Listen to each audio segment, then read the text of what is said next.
Research Conference 2023, saya akan membentangkan tajuk artikel saya iaitu faktor risiko dan pelindung sebagai pendekatan pencegahan penyalahgunaan dadah dan bahan. Jadi kita lihat kepada pengenalan, penyalahgunaan dadah telah muncul sebagai krisis global mendatangkan malapetaka kepada individu, keluarga dan masyarakat di seluruh dunia. Data terkini dari tahun 2021 daripada United Nations Office on Drug and Crime UNODC, anggaran bilangan pengguna dadah terus meningkat dari 240 juta pada tahun 2011 kepada 296 juta pada tahun 2021. Jadi Malaysia juga tidak terlepas daripada cabaran tersendiri dalam memerangi masalah yang meluas ini. Kalau kita lihat pada tahun 2021, terdapat 123,139 individu dilaporkan terlibat dalam penyalahgunaan dadah di Malaysia. Dan lebih parah lagi, kelompok belia berusia 19 hingga 39 tahun telah dikenal pasti menyumbang kepada kadar penagihan tertinggi dengan 500,353 individu direkodkan terlibat dengan penagihan dadah sejak 5 tahun ke belakang. Meskipun pihak kerajaan telah melaksanakan pelbagai pendekatan kaedah aktiviti program, kempen dan sebagainya dalam usaha untuk menangani isu penyalahgunaan dadah, namun bilangan penagih baharu dan berulang terus dicatatkan saban tahun. Jadi, langkah penyelesaian jangka panjang juga diambil bagi mengatasi isu nasional ini telah melibatkan pelbagai usaha selama bertahun-tahun. Namun, masih terdapat cabaran dan tentangan dalam menjaga kestabilan negara dari ancaman dadah. Kesannya, usaha-usaha ini seringkali diselubungi dengan polemik dan ketidakpastian mengenai keberkesanan agensi kerajaan, pertubuhan bukan kerajaan NGO, pemimpin tempatan, keluarga dan bahkan komitmen individu dalam menangani masalah penyalahgunaan dadah. Jadi sekiranya tindakan pantas dan tegas tidak diberi perhatian khusus, isu penyalahgunaan dadah dan bahan ini dijangka akan meningkat pada tahap epidemik. Kesannya, negara akan berhadapan dengan peningkatan kadar jenayah, sistem penjagaan kesihatan yang lemah, produktiviti yang berkurangan dan berlakunya beban sumber awam. Jadi jelas di sini, masalah penyalahgunaan dadah merupakan ancaman terbesar negara. Bagi menjamin kesejahteraan negara pada masa hadapan adalah penting untuk melahirkan generasi yang bebas daripada penyalahgunaan dadah. Selari dengan konsep mencegah lebih baik daripada merawat, adalah penting untuk kita memfokuskan kepada pendekatan pencegahan bagi mencegah penyalahgunaan bahan dan dadah, terutama pada golongan belia.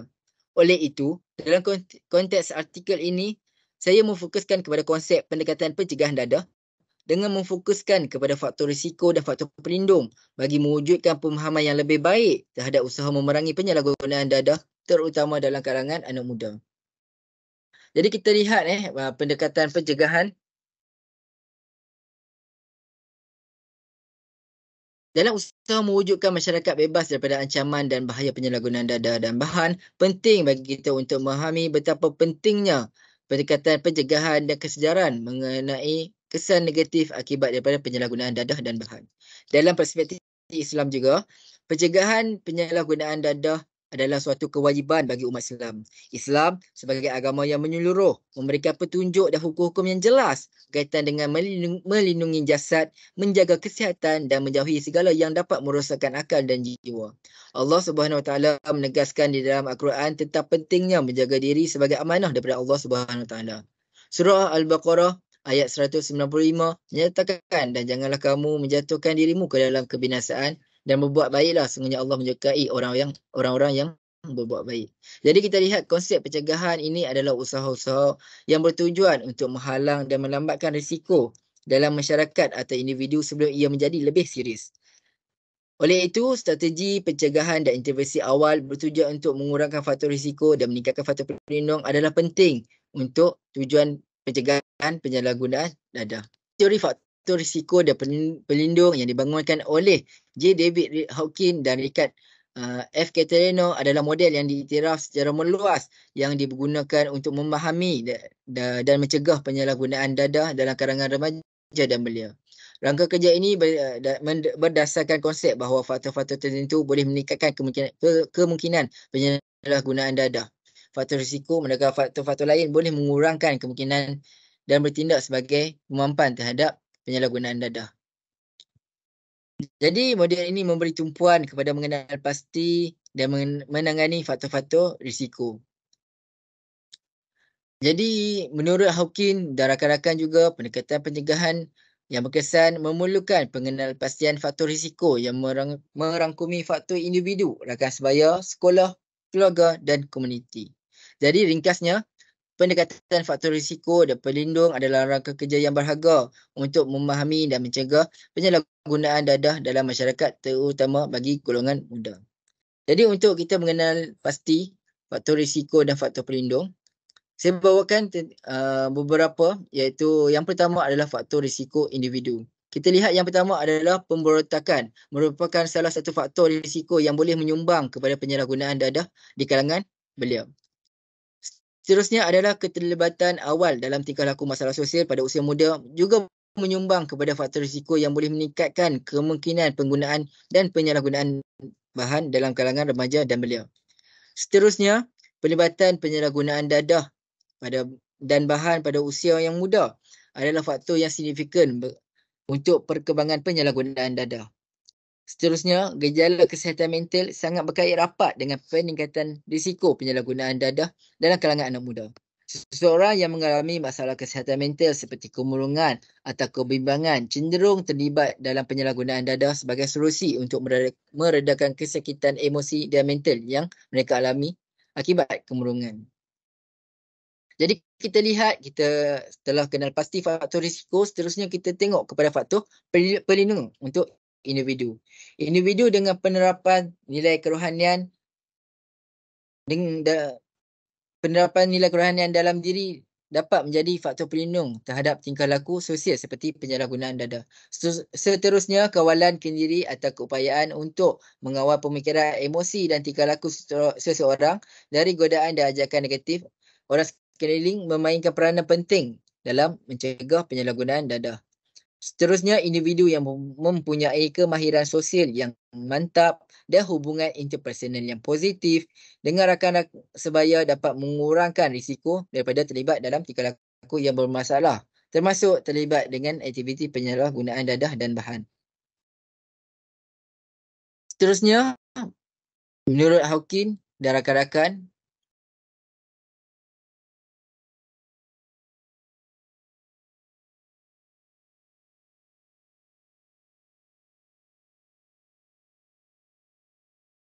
dan rakan-rakan, mereka yang bergaul dengan rakan-rakan yang terlibat dalam tingkah laku kenakalan berisiko lebih tinggi terlibat dalam penyalahgunaan dadah dan bahan. Seterusnya, Hawkins dan rakan-rakan juga mendapati bahawa remaja dan belia yang mempunyai rakan yang menggunakan dadah lebih mudah untuk memulakan penggunaan dadah itu sendiri. Akhir sekali, kekurangan kemahiran sosial. Kemahiran sosial merangkumi pelbagai kemampuan seperti berkomunikasi dengan pesan, menyelesaikan masalah, menangani konflik dan membina hubungan yang sihat. Jadi, Mastin dan rakan-rakan menyatakan bahawa remaja yang mempunyai kemahiran sosial yang lemah akan mengalami kesukaran untuk menentang rayuan rakan sebaya yang melibatkan penggunaan dadah.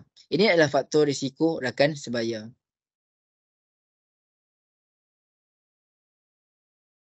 Seterusnya, kita lihat kepada faktor pelindung rakan sebaya.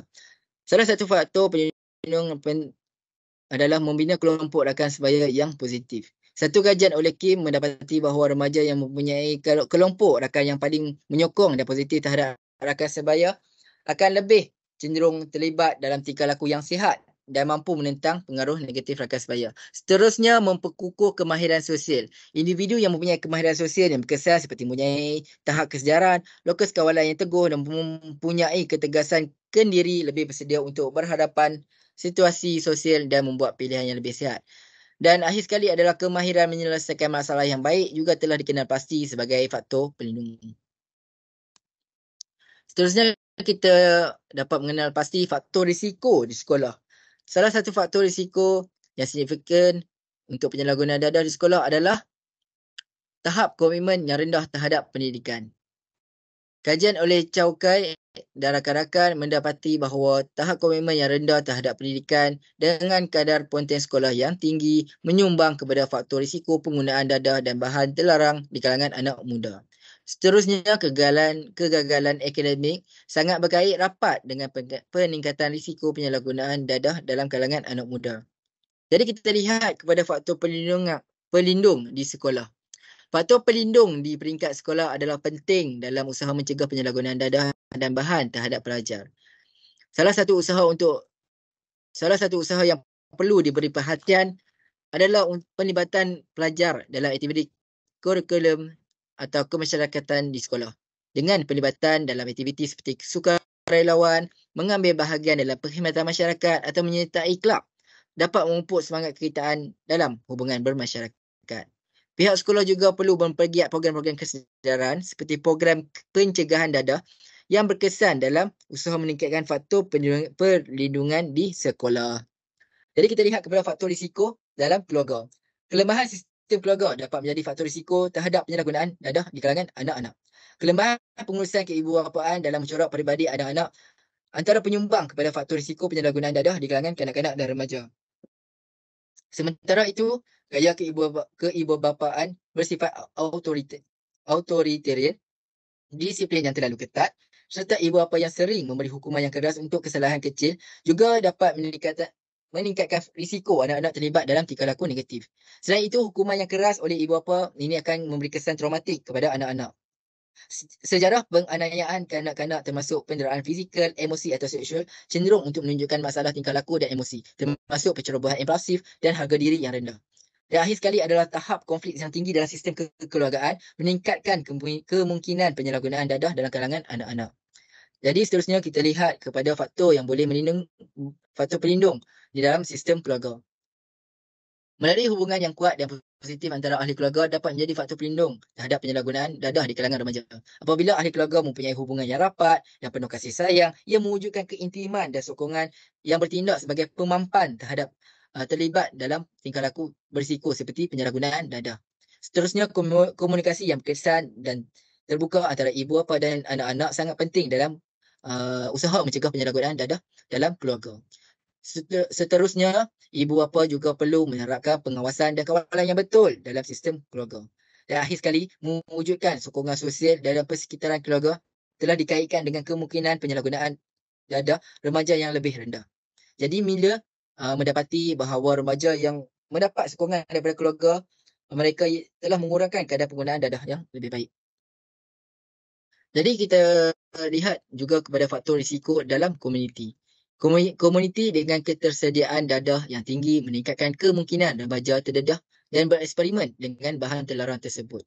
Apabila akses kepada dadah dan bahan terlarang mudah didapati atau boleh diperolehi dengan mudah, ia akan meningkatkan keinginan dan peluang seseorang untuk mencuba dan terlibat dengan penyalahgunaan dadah dan bahan.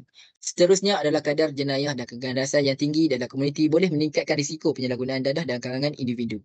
Keadaan ini mewujudkan persekitaran sosial yang tidak teratur, seterusnya mendorong kepada peningkatan kadar jenayah seperti pengedaran dadah, kecurian dan membayari tabiat dadah atau terlibat dalam perdagangan dadah haram. Selain itu, faktor ekonomi yang ekstrim menyebabkan kadar kemiskinan yang tinggi boleh menyumbang kepada kadar jenayah seperti keterlibatan dalam penyalahgunaan dadah. Dan akhir sekali, kurangnya hubungan dan ikatan sosial dalam komuniti boleh meningkatkan risiko dalam penyalahgunaan dadah di kalangan individu. Oleh itu kita lihat kepada faktor pelindung yang boleh menjadi pelindung kepada dalam komuniti. Antara faktor pelindung dalam mencegah penyalahgunaan dadah dalam komuniti adalah dengan mewujudkan rangkaian sokongan sosial yang kuat. Kajian oleh Hawking dan rakan-rakan menunjukkan bahawa masyarakat dengan sistem sokongan sosial yang mantap, termasuk hubungan keluarga dan masyarakat yang kuat, mampu menjadi perisai terhadap penggunaan bahan. Selain itu, akses kepada pendidikan berkualiti dan perkhidmatan penjagaan kesihatan juga perlu dipertingkatkan dalam usaha mencegah penyalahgunaan dadah dalam komuniti. Dan akhir sekali, pelibatan aktiviti kemasyarakatan memainkan peranan penting dalam mengurangkan risiko penyalahgunaan dadah dalam komuniti. Individu terlibat dalam aktiviti seperti program sukarelawan atau perkhidmatan sosial dalam komuniti dapat mewujudkan suasana komuniti yang sihat tanpa dadah.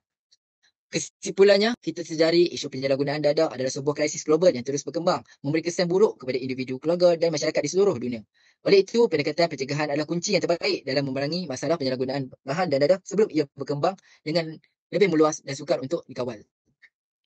Oleh itu adalah penting untuk kita memberi perhatian kepada elemen-elemen dan mengambil langkah-langkah yang sesuai untuk mengurangkan faktor risiko. Dalam konteks pencegahan penyalahgunaan bahan dan dadah, pendekatan yang bersifat holistik dan melibatkan pelbagai pihak seperti keluarga, sekolah, masyarakat dan agensi penguasaan adalah kunci kejayaan. Melalui usaha bersama untuk mengenal pasti dan mengurangkan faktor risiko sambil memperkuatkan faktor pelindung, kita dapat membina masa depan yang lebih cerah dan bebas daripada penyalahgunaan bahan dan dadah untuk generasi anak muda. Ini adalah pelaburan yang penting dalam kesejahteraan dan kejayaan mereka serta pembangunan negara yang lebih baik. Jadi seterusnya sebagai kesimpulan juga untuk pengiktirafan, artikel ini adalah sebahagian daripada kajian yang dibiayai oleh Kementerian Pengajian Tinggi Malaysia melalui skim Geran Pendidikan Jangka Panjang LRJS. Jadi oleh itu sekian saja perbincangan saya pada kali ini. Sekian, wabillahi taufiq wa hidayah. Wassalamualaikum warahmatullahi